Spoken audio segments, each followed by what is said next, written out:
मेरा नाम कुछ भी हो सकता है, मैं कोई भी हो सकता हूँ,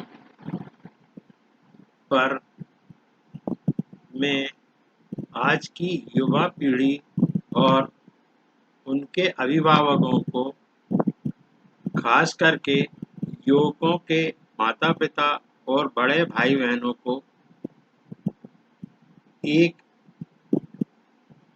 सलाह देना चाहूँगा कि वो अपने बच्चों की परवरिश अपने सामने करें। आज देश में बढ़ती हुई बलात्कार की घटनाओं पर बढ़ता हुआ क्राइम एक चिंता का विषय है।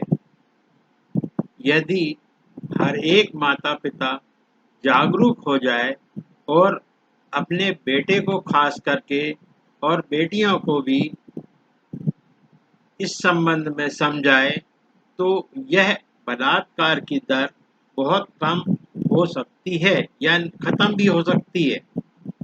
यहाँ मेरा कहना यह है कि आज हम देख रहे हैं, चाहे निर्भया कांड हो, चाहे हाथरस का कांड हो, चाहे और दूसरी घटनाएं हों, हर तरह की घटनाएं होने के बाद कुछ दिनों तक वो चीज़ें चलती हैं, उनको सजाएं हो जाती हैं भले ही, पर आखिर में सारे परिवार बिखर जाते हैं। चाहे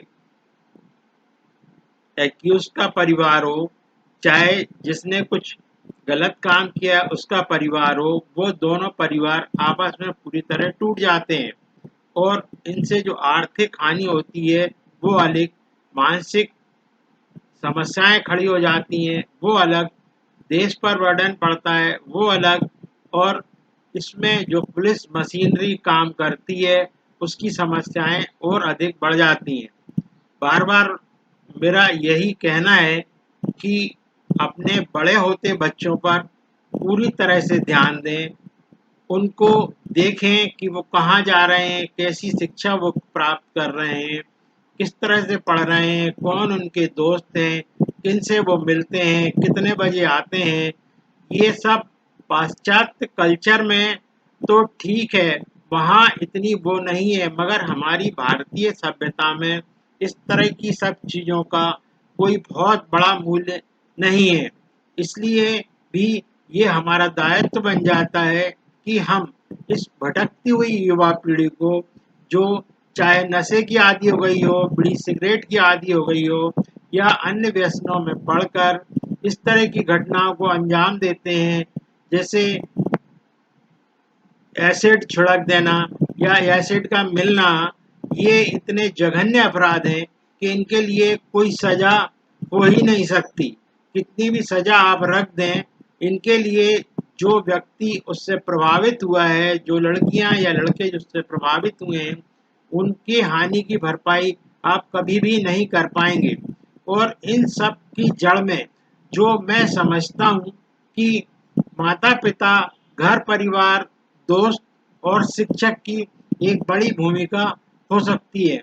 यदि हम अपने बेटों को या अपने परिवार के युवा होते बच्चों को समय पर इस चीज़ से आगाह करवाएं कि इनके क्या परिणाम होते हैं, क्योंकि अगर हम निर्भया कांड को देखें तो दोषियों को फांसी हो जाती है। उससे हुआ क्या, निर्भया जैसे उनकी माँ पिताजी सालों साल भटकते रहे और आज भी उस दर्द को शायद ही भुला पाएंगे। पर फिर भी जो परिवार जिनके बच्चों ने ये कृत्य किया वो भी उसके शिकार हुए, वो भले ही उनको फांसी हो गई, पर जो शिकार हुई है लड़की या जो उनके माता पिता को दुख हुआ है उसको तो कोई दूर नहीं कर पाएगा। और जिन परिवारों से ये लोग आते हैं उन परिवारों में भी इस तरह की घटनाओं से सामाजिक, मानसिक, आर्थिक और सभी तरह के नुकसान होते हैं, जो आदमी को जीवन भर भूलने से मना करते हैं और आदमी जिंदगी में कभी इन चीज़ों को भूल नहीं पाता। जो परिवार पर एक दाग लग जाता है वो अलग, उसके अलावा जो सामाजिक प्रतिष्ठा खराब हो जाती है वो अलग।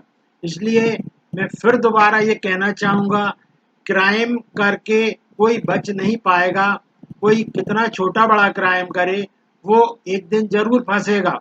इसलिए कोई भी काम करने के पहले 10 बार सोच लें, 100 बार सोच लें कि ये गलत है या सही है। इसमें मैं उन बड़े बच्चों का भी बात करूंगा जो 18 साल से ऊपर के हो गए हैं। वो अपना भला बुरा खुद सोच सकते हैं और खुद निर्णय ले सकते हैं।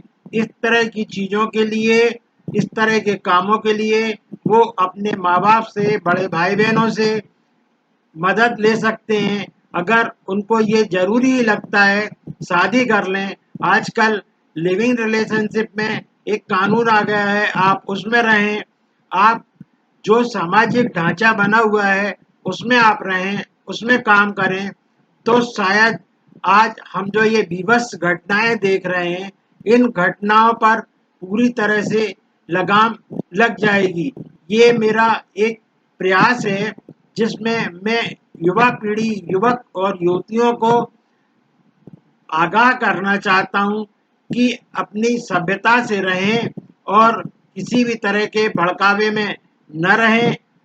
विदेशी संस्कृति विदेशी है, हम भारतीय हैं, हमारी परंपराएं अलग हैं, हमारे नैतिक मूल्य अलग हैं, हमारे संत लोग अलग चीज़ें बताते हैं, हमारे ग्रंथों में कुछ अलग लिखा हुआ है। पर आज जो स्वच्छंदता देखने को मिल रही है, वो स्वच्छंदता किसी भी तरह से उचित नहीं कही जा सकती। इसलिए ध्यान दें और खास करके बच्चे खुद अपने आप संभलें, जिससे इस समस्या को जड़ मूल से नष्ट किया जा सके।